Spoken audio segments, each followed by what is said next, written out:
WBCs monocyte macrophages system, जिसे reticular endothelial system भी कहते हैं, एंड इन्फ्लामेशन। WBCs को ल्यूकोसाइट्स भी कहा जाता है क्योंकि एंड ये मोबाइल यूनिट्स होते हैं, मतलब कहीं पे वो इन्वेडिंग ऑर्गेनिज्म आ गया है किसी जगह पे तो ये चल के मतलब वहाँ तक जा सकते हैं, इसीलिए मोबाइल होते हैं। Of bodies protective system. Difference between WBCs and RBC।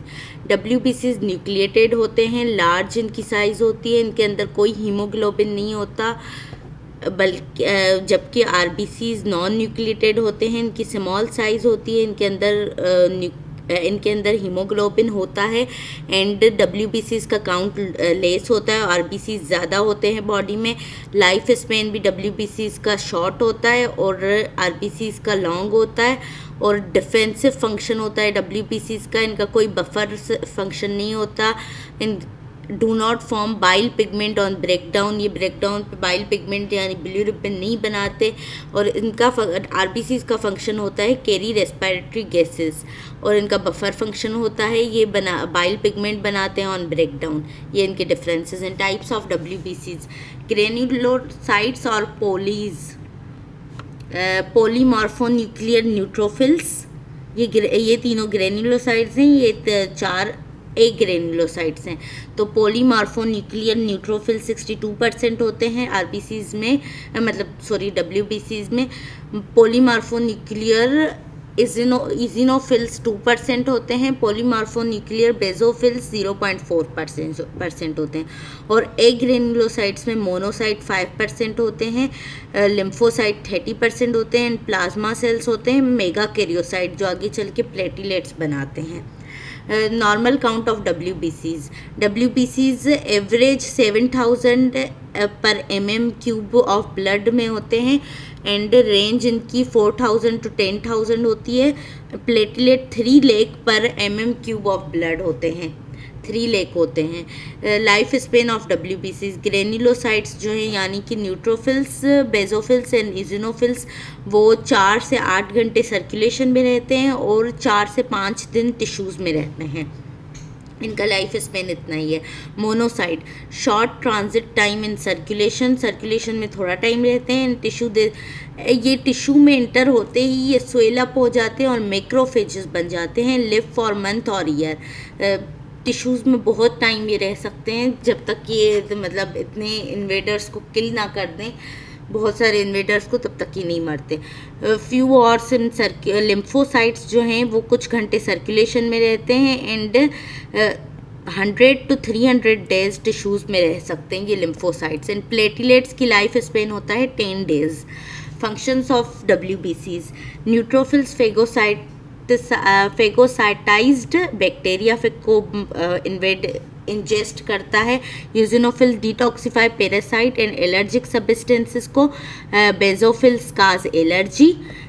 Monocyte soil into macrophages में टिश्यूज़ में इंटर होते ही कन्वर्ट हो जाते हैं, which phagocytize bacteria. Lymphocyte involve in immune reaction में इन्वॉल्व होता है। बी लिम्फोसाइड वो बनाते हैं एंटीबॉडीज़, तो ये इम्यून रिएक्शन में इन्वॉल्व होता है।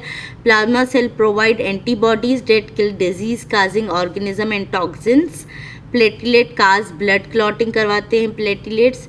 Lymphocyte form trephones from plasma proteins. Basophil secrete heparin, जो कि वो एंटीकोगुलेंट है, क्लॉट्स नहीं बनने देता। Sites of WBCs production. Bone marrow में जो बनते हैं वो granulocytes, monocyte and few lymphocyte बनते हैं बोन मेरो में, और लिम्फ टिश्यू में बाकी सारे लिम्फोसाइट्स एंड प्लाज्मा सेल्स बनते हैं। Granulocyte, monocyte and lymphocyte bone marrow में बनते हैं। ग्रेन्युलोसाइट कौन से? Neutrophils, eosinophils and basophils. Stages of development. Committed stem cells convert होंगे माइलोब्लास्ट में, जो प्रोमाइलोसाइट बनाएंगे, फिर neutrophil myelocyte, young neutrophil metamyelocyte, band neutrophil metamyelocyte, फिर आगे चल के ये बनाएंगे पॉलीमॉर्फोन्यूक्लियर न्यूट्रोफिल। ये भी ऐसे ही जाके बनाएंगे, तो माइलोब्लास्ट में कमिटेड सेल कन्वर्ट होंगे और ये बनाएंगे पॉलीमॉर्फोन्यूक्लियर यूजिनोफिल्स, और फिर ये पॉलीमॉर्फोन्यूक्लियर बेजोफिल्स। ये माइलोसाइट, इन तीनों में पहले माइलोब्लास्ट बन रहा है, मगर इसमें पहले मोनोसाइट बनेगा, फिर मोनोब्लास्ट बनेगा, फिर मोनोसाइट बनेंगे, फिर टिश्यू में जाके मैक्रोफेजेस बन जाएंगे। लिम्फ टिश्यू लिम्फोब्लास्ट और स्मॉल लिम्फोसाइट्स इससे बन जाएंगे। एंड बी लिम्फोसाइट से एंटीबॉडीज़ बनती हैं। Committed stem cell megakaryoblast, इससे लास्ट में प्लेटलेट्स बनते हैं। ये सारे स्टेप्स हैं इनके बनने के।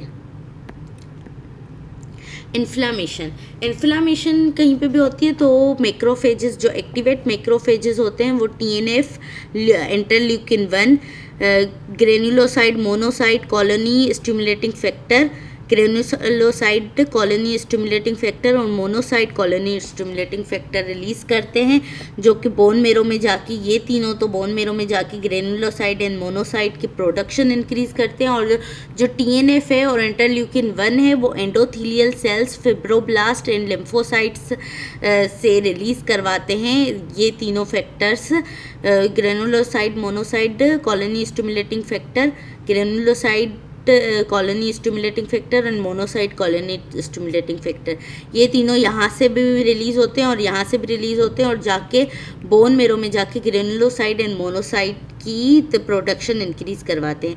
Control of bone marrow production of granulocyte and monocyte macrophages in response to multiple growth factor release from activated macrophage in an inflamed tissue.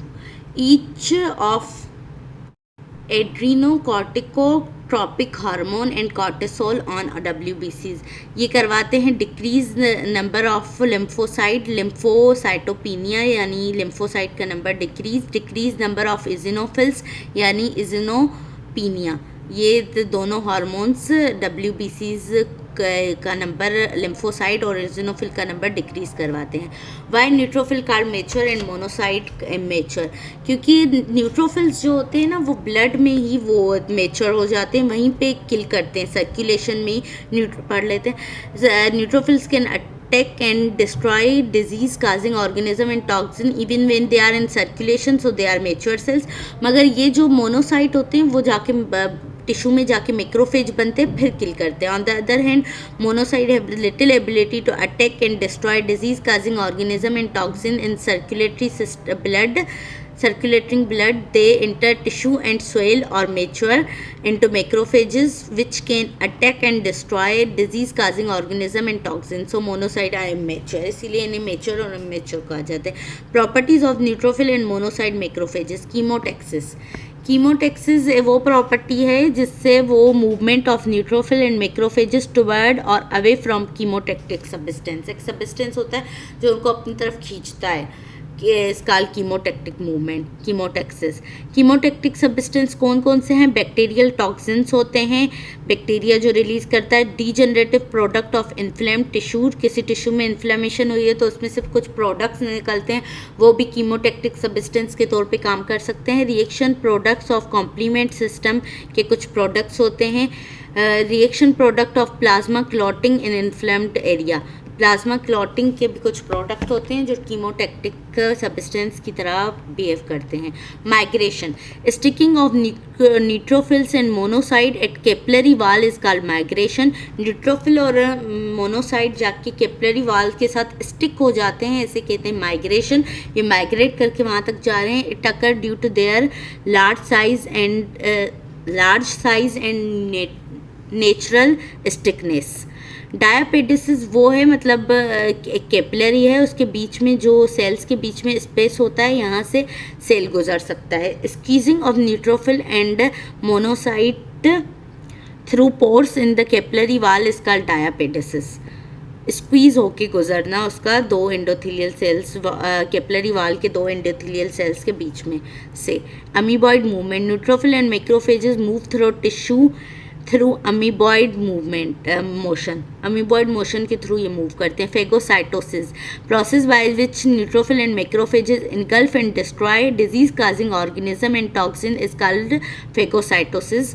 मतलब इन्वेडिंग ऑर्गेनिज्म को एंडोसाइटोसिस करना, ऐसे कहते हैं फेगोसाइटोसिस।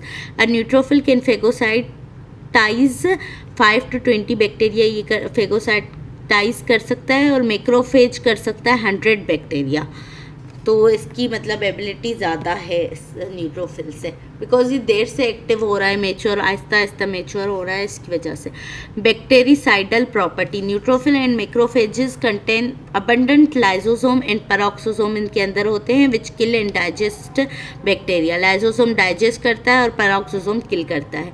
बैक्टीरिसाइड्स ऑफ लाइजोसोम, लाइजोसोम में कौन से bactericides होते हैं? Lipases digest lipid membrane of bacteria. Proteolytic enzyme होते हैं digest protein of bacteria. Lysozyme इसमें होते हैं जो dissolve lipid membrane of bacteria, also found in tears and saliva. Bactericides of peroxisome, bacteria are killed by oxidizing agent of peroxisome में oxidizing agent होते हैं जैसे कि super oxide O2, hydrogen peroxide H2O2, hydroxyl ion OH negative. ये तीनों उसमें peroxisomes में होते हैं।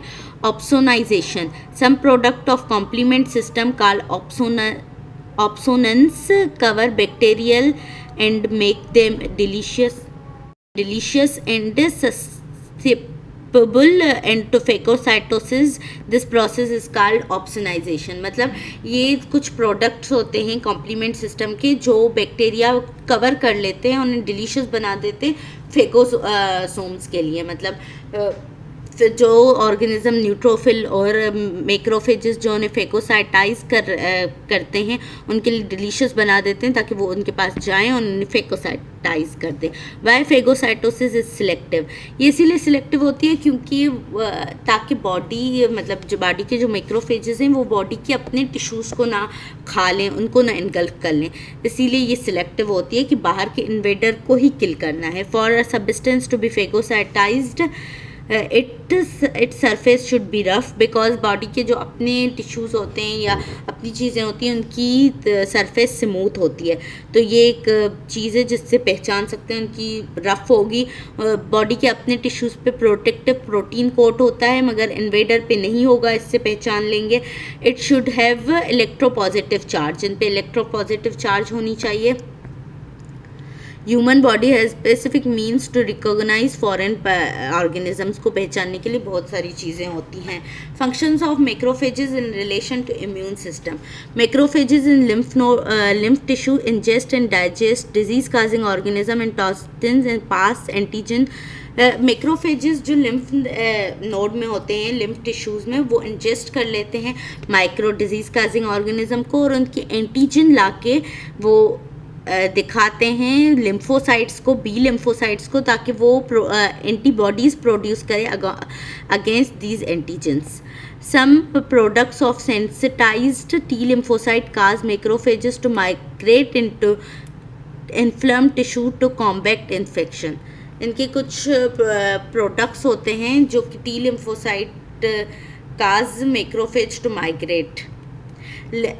Reticular endothelial system, monocyte macrophage system, combination of monocyte जो कि सर्कुलेटिंग ब्लड में मोनोसाइट होते हैं, मोबाइल मैक्रोफेजेस जो घूम फिर रहे होते हैं, फिक्स टिश्यू मैक्रोफेजेस जो टिश्यू में जाके कहीं पे अटैच हो जाते हैं जब तक उनकी ज़रूरत नहीं पड़ती, and few specialized endothelial cells in the bone marrow. spleen lymph node is called reticular endothelial system, monocyte macrophages system इसे कहते हैं। मोबाइल मैक्रोफेजेस कौन से? Include all macrophages that are capable of wandering tissue, मतलब जो tissue तक जा रहे हैं आ रहे हैं, इन्हें मोबाइल मैक्रोफेजेस कहते हैं। Fixed macrophages include those macrophages that are attached to various tissues, मतलब माइक्रोगिलिया ब्रेन के मैक्रोफेजेस को कहा जाता है, ये अटैच होते हैं, फिक्स्ड होते हैं वहाँ पे। Alveolar macrophages in lungs, Kupffer cells in liver, tissue macrophages in lymph node, spleen and bone marrow, tissue histiocytes और fixed macrophages in subcutaneous tissues, मतलब स्किन के अंदर। giant cell capsule, if a particle is not digestible by alveolar macrophages then they form a giant cell capsule बना देते हैं उसके around the particle until it is slowly dissoluted, जिनको digest नहीं कर सकते उनके अराउंड एक कैप्सूल बना दिया जाता है ताकि वो डिज़ोल्व हो जाएं उसमें। फंक्शन ऑफ मैक्रोफेजेस, ये फेगोसाइटोसिस करवाता है। Help antibody formation by given antigen to B lymphocyte को एंटीजन दिखाता है, किसी इन्वेडर को अपने अंदर एब्जॉर्ब कर ले उसकी एंटीजन दिखाता है बी लिम्फोसाइट को ताकि वो एंटीबॉडी बनाए। Help RBC formation, phagocytize old and fragile RBC and form bilirubin इसमें से निकालता है, हीमोग्लोबिन में से, store lipid, cholesterol and iron. Inflammation, dramatic secondary changes in tissues caused by substance released from tissue injured by trauma, bacterial, chemical or heat is called inflammation। एक tissue मतलब कुछ sales में ट्रॉमा आया है, heat, chemical, bacterial, उसकी वजह से दूसरे उसके सराउंडिंग टिश्यू में थोड़े से सामने वाले टिश्यूज़ में इन्फ्लामेशन हो गई, उनमें चेंजेस आ गए, इसे कहते हैं inflammation. Characteristic of inflammation, vasodilation होगी मतलब इंक्रीज लोकल ब्लड फ्लो होगा, इंक्रीज कैपिलरी परमिएबिलिटी ताकि ज़्यादा से ज़्यादा फ्लूइड इंटेस्टाइनल स्पेस में आ सके, clotting of fluid in the intestinal spaces due to leakage of fibrinogen, ज़्यादा से ज़्यादा वो फ्लूइड लीक होगा, उसमें फिब्रिनोजन एंड क्लॉटिंग एजेंट्स भी होंगे, तो वो जो एरिया इफेक्टेड है उसके around fibrinogen and clotting agent एक क्लॉट बना देंगे ताकि दूसरे जो सामने वाले टिश्यूज़ हैं वो हार्म ना हो। Oedema, swelling of the cells. Types of inflammation, there are two types of inflammation, एक अक्यूट होती है और एक क्रोनिक इन्फ्लेमेशन होती है। अक्यूट इन्फ्लेमेशन इमीडिएट रिस्पॉन्स होता है और थोड़ी देर के लिए, कम टाइम के लिए होता है। It is an immediate response to injury, duration short होती है। Cardinal signs of acute inflammation are rubor मतलब रेडनेस होती है, हीट, वो जगह गर्म हो जाती है, उस जगह पे स्वेलिंग हो जाती है, पेन होता है एंड लॉस ऑफ फंक्शन, वो जगह काम नहीं करती थोड़ी देर के लिए। Important cells in acute inflammation, acute inflammation में न्यूट्रोफिल्स एंड मैक्रोफेजेस काम करते हैं। Segmented neutrophils, morphological polymorphonuclear leucocytes. Chronic inflammation, it is due to following a bout of acute inflammation, मतलब अक्यूट इन्फ्लामेशन बहुत ज़्यादा चल जाएगी तो वो क्रोनिक इन्फ्लामेशन में तब वो हो जाएगी। परसिस्टेंट इन्फेक्शन, बहुत टाइम से कोई इन्फेक्शन हो तो उसकी वजह से क्रोनिक इन्फ्लामेशन होगी। इन्फेक्शंस विद सर्टेन ऑर्गेनिज्म जैसे कि mycobacteria, parasite, fungal, autoimmune disease की वजह से होती है। Response to foreign material, response to malignant tumour. इसमें जो क्रोनिक इन्फ्लामेशन में सेल्स इन्वॉल्व होते हैं वो है macrophages, lymphocyte, eosinophils and basophils. Basophils, ये चारों टाइप्स के सेल कौन कौन से? Macrophages, lymphocytes, eosinophils and basophils. ये कॉम्प्लीमेंट सिस्टम, पहले एंटीजन एंटीबॉडी कॉम्प्लेक्स बनता है, वो कॉम्प्लीमेंट सिस्टम को ऐसे एक्टिवेट करता है, C1 प्रोटीन को एक्टिवेट करके C1 डैश में कन्वर्ट करता है, फिर C1 डैश जो है वो C4 और C2 को एक्टिवेट करके C4 डैश और C4A में कन्वर्ट करती हैं। ऐसे ये सारा प्रोसेस चलता है, आखिर में बनती है C5B6 7 8 9 डैश। ये करवाती हैं लाइसिस ऑफ सेल, ये लाइसिस ऑफ सेल करवाती हैं। एंड C4 डैश ये करवाते हैं एक्टिवेट मास्ट सेल्स, ये मास्ट सेल्स को एक्टिवेट करवाते हैं। एंड C3B डैश ये करवाते हैं ऑप्सोनाइजेशन ऑफ बैक्टीरिया, मतलब बैक्टीरिया पे कवरिंग कर देते हैं जिसकी वजह से मैक्रोफेजेस उसको किल करते हैं। एंड C3A भी मास्ट सेल्स को एक्टिवेट करते हैं एंड बेजोफिल्स को एक्टिवेट करते हैं। C5A जो हैं वो मास्ट एंड बेजोफिल्स को एक्टिवेट करते हैं और chemotaxis of white blood cell, मतलब कीमोटैक्टिक सब्सटेंस के तौर पे काम करते हैं जो वाइट ब्लड सेल्स को बुलाएगा। इन्फ्लामेशन इंड्यूसिंग सब्सटेंस, वो सब्सटेंस जो इन्फ्लामेशन करवाते हैं, histamine, serotonin, bradykinin, prostaglandin, reaction product of complement system, reaction product of blood clotting system, lymphokine secreted by sensitized cell. Walling of effect of inflammation. Blocking by fibrinogen clot or of tissue spaces and lymphatics in inflamed area is called walling of effect of inflammation. मतलब एक area पे वो invader आ गया है, वहाँ पे macrophages किल कर रहे हैं, तो फिब्रिनोजन उसके अराउंड, मतलब ये एरिया इफेक्टेड है, तो फिब्रिनोजन इसके अराउंड जो मतलब कैपिलरी से मटेरियल्स लीक हुए हैं उसमें फिब्रिनोजन और क्लॉटिंग फैक्टर भी थे, तो ये वो यहाँ पे आके क्लॉट बना देंगे, मतलब इसे कवर कर देंगे ताकि दूसरे टिश्यूज़ हार्म ना हो आमने सामने वाले. इसे कहते हैं walling off effect. Importance. Due to walling off effect fluid from the inflamed area slowly flows through tissues and this delays spread of disease causing organism and toxin. मतलब ये जो इसमें disease causing organisms and toxins हैं वो leak नहीं होंगे, वो बहुत देर से लीक होंगे, जिसकी वजह से डिजीज़ स्प्रेड नहीं होगी दूसरे टिश्यूज़ की तरफ. Macrophages and neutrophils response to inflamed lines of defence. Lines of defence. Response of macrophages and neutrophils to inflammation occur at stages called lines of defence. पहली जैसे ही कोई भी इन्वेटर आता है तो पहली लाइन ऑफ डिफेंस की कोई इन्वेटर टिश्यू में आया तो फर्स्ट लाइन ऑफ डिफेंस होता है टिश्यू मैक्रोफेजेस, जो अल्व्यूलर मैक्रोफेजेस थे या हिस्ट्रियोसाइट्स थे, वो सारे फर्स्ट लाइन ऑफ डिफेंस होते हैं. सेकंड लाइन ऑफ डिफेंस होता है न्यूट्रोफिल इन्वेजन, मतलब उस एरिया में न्यूट्रोफिल सारे आ जाते हैं और न्यूट्रोफिल्स की प्रोडक्शन, मतलब न्यूट्रोफिल्स बढ़ के उस एरिया में आ जाते हैं. थर्ड लाइन ऑफ डिफेंस होता है मोनोसाइट मैक्रोफेजेस उस एरिया में आ जाते हैं. And fourth line of defence होता है इंक्रीज प्रोडक्शन ऑफ ग्रेन्युलोसाइड, यानी कि न्यूट्रोफिल्स और monocyte bye bone marrow. Bone marrow इनकी प्रोडक्शन इंक्रीज कर देती है. Feedback control of macrophages and neutrophil response of inflammation.